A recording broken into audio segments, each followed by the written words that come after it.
أعوذ بالله من الشيطان الرجيم بسم الله الرحمن الرحيم أفمن زين له سوء أعماله فرآه حسنا কাউকে যদি তার মন্দ কাজকে আকর্ষণীয় করে দেখানো হয় এবং সে একে উত্তম মনে করে فإن الله يضل من يشاء ويهدي من يشاء কিন্তু নিশ্চয় আল্লাহ যাকে ইচ্ছা পথভ্রষ্ট করেন এবং যাকে ইচ্ছে সঠিক পথে পরিচালিত করেন ফালা তাজহাব নাফসুকা আলাইহিম হাসারাত অতএব তাদের জন্য আফসোস করে তোমার প্রাণ যেন চলে না যায় ইন্নাল্লাহা আলিমুম বিমা ইয়াসনাউন নিশ্চয় তারা যা করে আল্লাহ তা জানেন আল্লাহুল্লাযী আরসালা রিয়াহা ফাতুসিরু সাহাবান ফাসুকনাহু ইলা বালাদিন মাইয়িতিন ফাহইয়াইনা বিহিল আরদা বা'দা মাউতিহা আর আল্লাহ বায়ু প্রেরণ করেন অতঃপর এর দ্বারা মেঘমালা সঞ্চালিত করেন তারপর আমরা তা নির্জীব ভূখণ্ডের দিকে পরিচালিত করি অতঃপর এর দ্বারা পৃথিবীকে তার মৃত্যুর পর জীবিত করি কাযালিকান নুশুর এভাবে মৃত্যুর পর পুনরায় জীবিত করে উঠানো হবে মান কানা ইউরিদুল ইজ্জাতা ফালিল্লাহিল ইজ্জাতু জামিয়া কেউ সম্মান চাইলে সে জেনে রাখুক সব সম্মানের অধিকার আল্লাহ ইলাইহি ইয়াসআদুল কালিমুত তাইয়্যিবু ওয়াল আমালুস সালিহু ইয়ারফাউহু তার দিকে উত্তোলিত হয় পবিত্র বাণীসমূহ এবং সৎ কাজ তাকে উন্নীত করে আল্লাযীনা ইয়ামকুরুনাস সাইয়্যাতি লাহুম আযাবুন শাদীদ আর যারা মন্দ কাজের ফন্দি আটে তাদের জন্য রয়েছে কঠিন শাস্তি মাকরু উলাইকা হুয়া ইয়াবুর আর তাদের ফন্দি ব্যর্থ হবেই আল্লাহু খালাকাকুম মিন তুরাবিন সুম্মা মিন নুতফাতিন সুম্মা জাআলাকুম আজওয়াজা আর আল্লাহ তোমাদেরকে সৃষ্টি করেছেন মাটি থেকে অতঃপর ফোঁটা থেকে তারপর তোমাদের করেছেন জোড়া জোড়া ওমা তাহমিলু মিন উনসা ওয়ালা তাদউ ইল্লা বিইলমিহি আল্লাহর অজ্ঞাত সারে কোনো নারী গর্ভধারণ করে না এবং প্রসবও করে না ওমা ইউআম্মারু মিন মুআম্মারি ওয়ালা ইউনতাসু মিন উমরিহি ইল্লা ফি কিতাব আর কোনো বয়স্ক ব্যক্তি আয়ু পায় না এবং তার আয়ু হতে কমে না উম্মুল কিতাবে থাকা ব্যতীত ইন্না যালিকা আলাল্লাহি ইয়াসির নিশ্চয় এটা আল্লাহর জন্য সহজ ওমা ইয়াস্তাবিল বাহরান আর সমুদ্র দুটি একরকম নয় হাজা আজবুন ফুরাতুন সাই গুন সারাবুহু ওয়া হাজা মিলহুন উজাজ একটির পানি সুমিষ্ট সুপেয় আর অপরটির পানি লোনা খ অমিন কুল্লি তাকুলুনা লাহামান তরিয়াও ওয়া তাস্তাখরিজুনা হিলিয়াতান তালবাসুনাহা আর প্রত্যেকটি থেকে তোমরা তাজা গোশত আহার করো এবং আহরণ করো অলংকার যা তোমরা পরিধান করো আর তোমরা দেখো তার বুক চিরে নৌযান চলাচল করে যাতে তোমরা তার অনুগ্রহ সন্ধান করো অতারাল ফুলকা ফিহে মাওয়াখিরা লিতাবতাগু মিন ফাজলিহি ওয়া লাআল্লাকুম তাশকুরুন এবং যাতে তোমরা কৃতজ্ঞতা প্রকাশ করো। আমরা আজকে সূরা ফাতিরের 8 থেকে 12 কয়েকটি আয়াত পড়লাম। আয়াতগুলোতে অনেকগুলো গুরুত্বপূর্ণ বিষয় আলোচনা করা হয়েছে। প্রথমে বলা হচ্ছে, কাউকে যদি তার মন্দ কাজকে আকর্ষণীয় করে দেখানো হয়, মন্দ কাজকে সুন্দর করে দেখানো হয়, এটা কে দেখায়? শয়তান দেখায়। আবার মন্দ কাজের মধ্যে একটা আকর্ষণ আছেও, খারাপের প্রতি মানুষের একটা ঝোঁক আছেও। তো যদি এটা এভাবে দেখানো হয় আর সে যদি এটাকে উত্তম মনে করে, আল্লাহ বলছেন নিশ্চয় আল্লাহ যাকে ইচ্ছা পথভ্রষ্ট করেন এবং যাকে ইচ্ছা সঠিক পথে পরিচালিত করেন। এখন মন্দ কাজকে আকর্ষণীয় করে তোলা হলো, দেখতে সুন্দর করে তোলা হলো, শয়তান এটাকে খুব মধুর ভাবে আপনাকে উপস্থাপন করলো। এখন আপনার সিদ্ধান্ত, আপনি কোন পথে চলবেন। আপনি যদি আপনার ওটাকে ছাড়তে চান তাহলে আল্লাহ আপনাকে সাহায্য করবেন, আর ওটাকে যদি গ্রহণ করতে চান তাও আল্লাহর পথ আপনাকে গ্রহণের সুযোগ করে দেবে। এর পরিণামে কি হবে? আপনি হয় সঠিক পথে থাকবেন অথবা আপনি পথভ্রষ্ট হবেন। আমরা এর আগে কিন্তু আলোচনা করেছি, ইচ্ছা বলতে আল্লাহর তৈরি করা দুইটাই ইচ্ছা আছে। আপনি যেটা চান আল্লাহ সেটাই কিন্তু দেন। আপনার ইচ্ছা যদি খারাপ হওয়ার ইচ্ছা না থাকে আল্লাহ আপনাকে খারাপ করবে না। আল্লাহ বরঞ্চ অল্প ভালো করার ইচ্ছা থাকলে আল্লাহ আপনাকে বেশি করে সাহায্য করবে। এটা আল্লাহর ইচ্ছার ব্যাখ্যা, আল্লাহ তৈরি করা পথ। এখানে লেখা আছে ব্যাখ্যাতে যে নিশ্চয় আল্লাহর তৈরি প্রাকৃতিক আইন অনুযায়ী কেউ পথভ্রষ্ট হয়, কেউ সঠিক পথ পায়। অতএব তাদের জন্য আফসোস করে তোমার প্রাণ যেন চলে না যায়। এখন কেউ খারাপ চেয়ে খারাপ পথে চলে গেল, আর এই জন্য হে রাসূল তুমি আফসোস করতে করতে তোমার জীবনটা বের করে দিলে, দরকার নেই। ওর পরিণামে ও গেছে, তোমার দায়িত্ব ছিল দাওয়াত দাও, তুমি দিয়েছ, ও এখন ধ্বংস হলে তোমার কি করার আছে? তোমার আফসোস করার কোনো দরকার নাই। নিশ্চয় তারা যা করে আল্লাহ তা জানে। ও কেন নষ্ট হইল এটা তো আমি জানি, ওর কারণে নষ্ট হয়েছে, তুমি কেন তো আফসোস করছো? এটা মক্কার আয়াত, তো আল্লাহ রসুলের আত্মীয় স্বজন, নিজের বংশ গোত্রের লোকজন, বন্ধু বান্ধব, তাদের কাছে আল্লাহ রসুল দাওয়াত দিতেন, তারা বুঝতো না, আল্লাহ রসুল খুব কষ্ট পেতেন। তো রব্বুল আলামিন বললেন যে তোমার কষ্টের কোনো দরকার নাই, তোমার দায়িত্ব তুমি পালন করলেই তোমার শেষ। আল্লাহ রাব্বুল আলামিন ওই বিষয়টি 8 নম্বর আয়াতটাকে বোঝার জন্যই বলতে পারেন 9 নম্বর আয়াতটি আল্লাহ বলছেন, আল্লাহ বায়ু প্রেরণ করেন, অতঃপর এর দ্বারা মেঘমালা সঞ্চালিত করেন, তারপর আমরা তা নির্জীব ভূখণ্ডের দিকে পরিচালিত করি, অতঃপর আমরা এর দ্বারা পৃথিবীকে তার মৃত্যুর পর জীবিত করি। তাহলে বাতাস আসতে হবে, মেঘ হতে হবে, পানি হতে হবে, তাহলে না মাটি তাজা হবে, আর মাটি তাজা হয়ে গাছপালা উৎপাদন হবে। এটা আল্লাহর বিধান না? এখন পানি ছাড়াই কি মাটি তাজা হবে? বীজ ছাড়াই কি গাছ বের হবে? হবে না।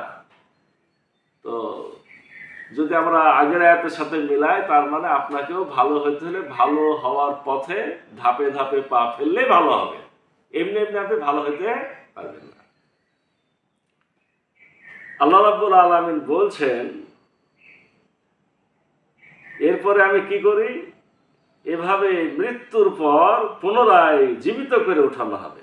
মানে একই সাথে পদ্ধতিও বলা হলো এবং এটাও বলা হলো যে এই পদ্ধতিতে যেভাবে এখন মাটির তল থেকে গাছ বের হচ্ছে, ঠিক একইভাবে একদিন হাসরের ময়দানে তোমাকে এই পদ্ধতিতে আবার উত্তোলন করা হবে। আকাশ থেকে বৃষ্টি হয়ে পানি হয়ে মাটির তলের বীজ থেকে যেমন গাছ বের হয়, তাফসীরে এটাও এসেছে যে ঠিক একই রকম প্রথম ফুৎকারে সবাই যখন মারা যাবে, মাটির তলে সবাই চলে গেল, রব্বুল আলামিন যখন চাইবেন এবার আমাদের জীবিত করবেন বিচারের জন্য, তখন তিনি ইসরাফিলকে দ্বিতীয় ফুৎকার দিতে বলবেন। ওই ফুৎকারের সাথে সাথে আপনার জীবনটা আমাদের নিজ নিজ দেহের মধ্যে ঢুকে যাবে। জীবনটা আত্মা বা রুহ তো আছে ইল্লিনে বা সিজ্জিনে, এটা এসে ঢুকে যাবে এবং এক পশলা আসমান থেকে এক ধরনের বৃষ্টি হবে। বৃষ্টি হওয়ার সাথে সাথে মাটির তল থেকে যেমন গাছ বের হয়, ঠিক তেমনি মৃত মানুষগুলো সব তাজা হয়ে বের হয়ে আসবে, এসে হাসরের ময়দানের দিকে দৌড়াতে থাকবে।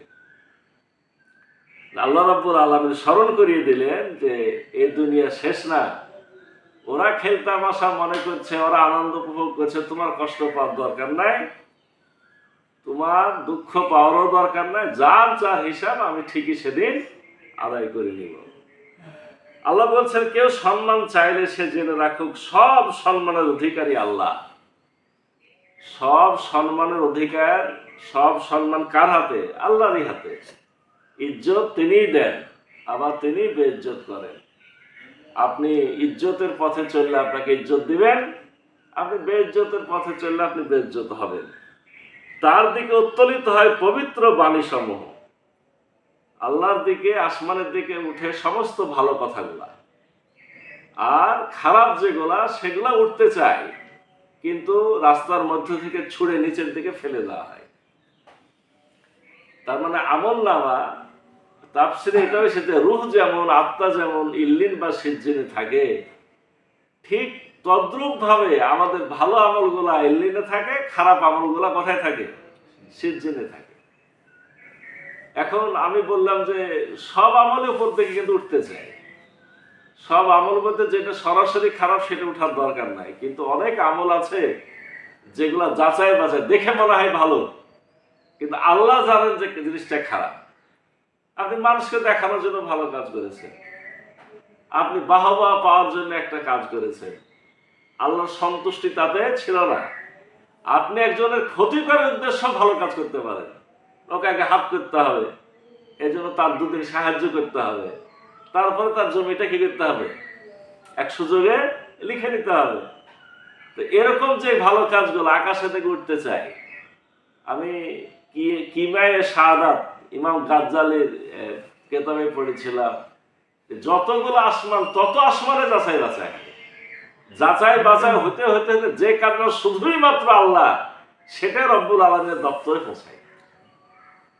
শুধুই মাত্র আল্লাহর সন্তুষ্টি, মাঝখানে যত কিছু মিশকুশ আছে সব বাতিল। এখানে বলা হচ্ছে যে পবিত্র বাণীগুলো আল্লাহর কাছে পৌঁছায়।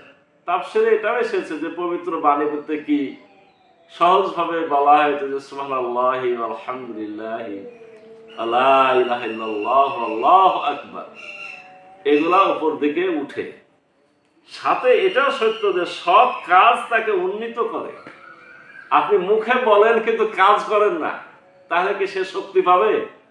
সে শক্তি পাবে না। আল্লাহর উপর দিকে ওঠার শক্তি হলো আবার ভালো কাজ, মুখও বলবেন, কাজও করবেন, তখন এই কাজগুলো আল্লাহর দরবারে জমা হয়। আর যারা মন্দ কাজের ফন্দি আটে, এই যে বললাম যে ভালো কাজ দেখান, কিন্তু আসলে ফন্দি হলো কিসের? মন্দ কাজের। আর যারা মন্দ কাজের ফন্দি আটে তাদের জন্য রয়েছে কঠিন শাস্তি, আর তাদের ফন্দি ব্যর্থ হবেই। এখন বলবেন কই ফন্দি তো ব্যর্থ হয় না, দুনিয়াতে অনেকে খারাপ কাজ করে পার পায়। আমাদের চোখের সামনে পারও যেমন পায়, ধরাও তেমন খায়, খায় কি না? আর এটাও সত্য যে কিছু লোক কাছে পার পেয়েই গেল মনে হলো, কিন্তু আল্লাহর আদালত কি বাদ হয়ে গেল? আসল জায়গা তো বাকি আছে। কিছু মন্দ কাজের পরিণাম আল্লাহ দুনিয়াতে দেখেন, যাতে আমরা একটু সচেতন থাকি, শিক্ষা পাই। কিন্তু আসল ভালো মন্দের বিচার তো এই জন্য আখেরাত। সব ভালোর ফল এখানে পাবেন না, সব খারাপের শাস্তি এখানে পাবেন না, যেটুকু পাবেন নমুনা। আসল বিচার, আদালত, ফলাফল পাওয়ার জায়গা আখেরাত, কিয়ামতের মাঠ। এর পরিণাম জান্নাত বা জাহান্নাম। আল্লাহ বলছেন, আল্লাহ তোমাদেরকে সৃষ্টি করেছেন মাটি থেকে, অতঃপর ফোঁটা থেকে, তারপর তোমাদের করেছেন জোড়া জোড়া। আল্লাহর অজ্ঞাত সারে কোনো নারী গর্ভধারণ করে না এবং প্রসবও করে না। আর তোমরা কোথায় কি করছো, কোথায় কি ঘটছে, কখন কোন মায়ের পেটে বাচ্চা আসছে এবং কোথায় বাচ্চা প্রসব হচ্ছে, জেনে রাখো সব কিছু কিন্তু আমার জ্ঞানের মধ্যে আছে, আমার এলমের বাইরে কিচ্ছুই নাই। আর কোনো বয়স্ক ব্যক্তি আয়ু পায় না, আর আয়ু হতে কমে না, কারোর জীবনের সময়ও বাড়ে না, আবার জীবনের সময় কমেও না। কিতাবে থাকা ব্যতীত, এখানে কিতাবে থাকা ব্যতীত মানে কেতাবে আবার কিছু নীতি আছে। সাধারণভাবে জীবন বাড়বেও না, জীবন কমবেও না, কিন্তু কিতাবে কিছু নিয়ম আছে। যেমন দোয়ার ফসল হিসেবে কোনো কোনো সময় রব্বুল আলামিন কি করেন, আপনার সময় বাড়ায় দেন। আচ্ছা, আপনার সময় বাড়িয়ে দিল, কিন্তু যে বিষয়টা চালু আছে যে একজনের জীবন থেকে আরেকজনকে সময় দেওয়া হয়, এখানে বিদগ্ধ আলেমরা বর্তমানে বলছেন যে এটা সত্য নয়। কেউ কাউরি থেকে ভাগ পাবে না, আমার ভাগ আপনাকে দেওয়ার কিন্তু কোনো সুযোগ নাই। তাহলে আপনার সময় বাড়লো কি করে? সময় বাড়লো এভাবে যে মনে করেন যে আজকে যদি আপনি মারা যেতেন, তাহলে আপনি কবরের মধ্যে থাকতেন 1 কোটি বছর। আর কালকে যদি মারা যান, আল্লাহ তার দোয়ার কারণে একদিন বাড়ালো, তাহলে ওই মরণের পরে ওই জায়গাতে একদিন কম থাকবেন। আমি কথা বুঝতে পেরেছি? এখানে তো 1 বছর আয়ু বাড়িয়ে দেওয়া হয়, তো কবরে থাকবেন 1 বছর কম। আর এখানে যদি কোনো কারণে আয়ু কমায় দেওয়া হয়, তাহলে কবরে থাকবেন 1 বছর বেশি। কারণ আল্লাহর সময় তো আর কম না, এখান থেকে ওখানে, ওখানে এখানে নেওয়া হয়, কিন্তু আপনাকে বাড়িয়ে দেওয়া হবে। আর একটা বিষয়, আল্লাহর যে পদ্ধতি, আল্লাহর যে সিস্টেম, বার্ধক্য রোগ যেটা মৃত্যু রোগ, আপনার শরীরের সব কলকব্জা নষ্ট হয়ে গেছে, এটা তো আল্লাহর পদ্ধতি। এরপর আল্লাহ আপনাকে কেন আর বাড়াই দেবে? এগুলা হলো জীবনের বৃদ্ধি, এটা খুবই ব্যতিক্রম বিষয়। এটা আল্লাহ কোনো কোনো কাজে আল্লাহর কাছে দোয়া করে কোনো কোনো বান্দা কিছু পেতে পারে, কিন্তু স্বাভাবিক নিয়মে ধরে নিতে হবে যে আপনার আয়ু যেখানে আছে সেখানেই থাকে। নিশ্চয় এটা আল্লাহর জন্য সহজ, এই পদ্ধতিগুলা এগুলা বাস্তবায়ন আল্লাহর জন্য সহজ। আর সমুদ্র দুটি একরকম নয়, একটির পানি সুমিষ্ট সুপেয়, আর অপরটির পানি লোনা খর। আর প্রত্যেকটি থেকে তোমরা তাজা গোস্ত আহার করো এবং আহরণ করো অলংকার মণিমুক্তা, যা তোমরা পরিধান করো। রব্বুল আলামিন একেবারে আমাদের সাগর মহাসাগরে নিয়ে চলে গেলেন যে সমুদ্র এটা এক জায়গাতে আছে তা না, এটা বলছে অনেক জায়গাতে আছে। একই সাথে দুটা স্রোত চলবে, একটা স্রোত আপনার এই লবণাক্ত আর একটা স্রোত সুমিষ্ট, মানে একটা পানি খাওয়া যাবে আর একটা পানি খাওয়া যাবে না, কেউ কারোর সাথে মিশে না। তবে রব্বুল আলামিন বলছেন যে 2 জায়গা থেকে তোমরা কি পাও? 2 জায়গা থেকে তোমরা তাজা গোস্ত, তাজা গোস্ত মানে মাছ, এখানে মাছকে বলে তাজা গোস্ত আহার করো। মাছের থেকে টাটকা খাবার কোথায় পাবেন? তখনই ধরবেন, তখনই কাটবেন, তাজা অবস্থাতে কেটে আপনি রান্না করে খান। এটা তো অন্য জিনিসের ক্ষেত্রে এভাবে হয় না, একেবারে সম্পূর্ণ টাটকা হলো এই তাজা গোস্ত, হলো মাছ। আর আহরণ করো অলংকার মণিমুক্তা, এবং মণিমুক্তাও পাওয়া যায় সাগর সমুদ্র। মণিমুক্তা তো তৈরি হয় না, মণিমুক্তা কি তৈরি হয়? মণিমুক্তা প্রসেস হয়। মণিমুক্তার যে পদ্ধতি সেটা বলা হয়েছে সে ঝিনুক বা ঝিনুক জাতীয় আরো অনেক কিছু সাগরের সমুদ্রে আছে। এই সাগর সমুদ্রের এই মণিমুক্তা তৈরি হওয়ার জন্য যখন আকাশ থেকে বৃষ্টি হয়, এটা কিন্তু সাগরের পানি দেওয়ার হয় না। আশ্চর্য বিষয়, যখন আকাশের পানি বর্ষণ হয় তখন এই ঝিনুকগুলা তার মুখগুলাকে খুলে আসমানের দিকে রাখে, এবং যখন আসমানের পানি পড়লো তখন মুখটা বন্ধ হয়ে গেল। এই পানি বলা হচ্ছে আকাশের পানির সংমিশ্রণ ছাড়া মুক্তা তৈরি হয়নি। এরপর পেটে মুক্তা হলো, এরপর যারা ডুবুরি আহরণকারী এখান থেকে সে মুক্তা আহরণ করে, এটা প্রসেস করে, পরিচ্ছন্ন করে, সাইজ করে, কোনো কোনো ক্ষেত্রে সরাসরি, আর কোনো কোনো ক্ষেত্রে প্রসেস করা এসব মণিমুক্তা মানুষেরা পায়, এবং এগুলা মানুষ অলংকার হিসেবে পরিধান করে। আল্লাহ এগুলা বুঝতে চাচ্ছেন এগুলা আমি দিয়েছি, এগুলা আমার দেওয়া নিয়ামত। তার মানে তোমরা এই মাছও তুমি তৈরি করোনি, সাগরও তুমি তৈরি করোনি, মণিমুক্তাও তুমি তৈরি করোনি, এগুলো কে দিয়েছি? আমি দিয়েছি। আর তোমরা দেখো বুক চিরে নৌযান চলাচল করে, যাতে তোমরা তার অনুগ্রহ সন্ধান করতে পারো। এমনকি এই যে পানির উপরে নৌকা ভাসে, বলছে এটা কি আসলে তোমাদের সামর্থ্য? তোমরাকে বলেছে এভাবে ভাবে করো। প্রথম নৌকা তো বলা হয় যে নূহ নবীর কিস্তিতে প্রথম। আমি পদ্ধতি শিক্ষা দিয়েছি, তোমরা করো। কিন্তু আসলে এই বিশাল বিশাল পানিতে যেগুলা জাহাজ চলে, নৌকা চলে, এগুলা ভাসিয়ে রাখার দায়িত্বটা আমার। পানিতে ভাসছো, আমি মুহূর্তের মধ্যে মনে করলে তো তোমরা ডুবে যাও। কি ডুবেও তো নাকি? না ডুবে না? তাহলে কি এগুলা দেখে আল্লাহ বলতে চাচ্ছে যে একটু আমাকে খেয়াল করো, স্মরণ করো, এবং এগুলার মধ্য দিয়ে তোমরা অনুগ্রহ সন্ধান করতে পারো, এবং যাতে তোমরা কৃতজ্ঞতা প্রকাশ করো, এবং অনুগ্রহ পাওয়ার পরে যাতে তোমরা শুকরিয়া আদায় করো। এজন্য পদ্ধতিগুলো আমি করে দিয়েছি। আজকের আয়াতগুলো সবই আপনার একটু বিশ্লেষণমূলক, চিন্তামূলক।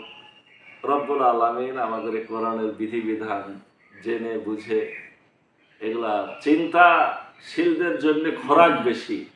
আমরা সবাই চিন্তাশীল হই, রব্বুল আলামিনকে স্মরণ করি, এবং এই স্মরণের মধ্য দিয়ে আল্লাহর বিধিবিধান সঠিকভাবে বুঝে আমরা আল্লাহর দিকে কৃতজ্ঞ চিত্তে মাথা নত করি, আল্লাহর ইবাদত গুজারি বান্দাতে পরিণত হই।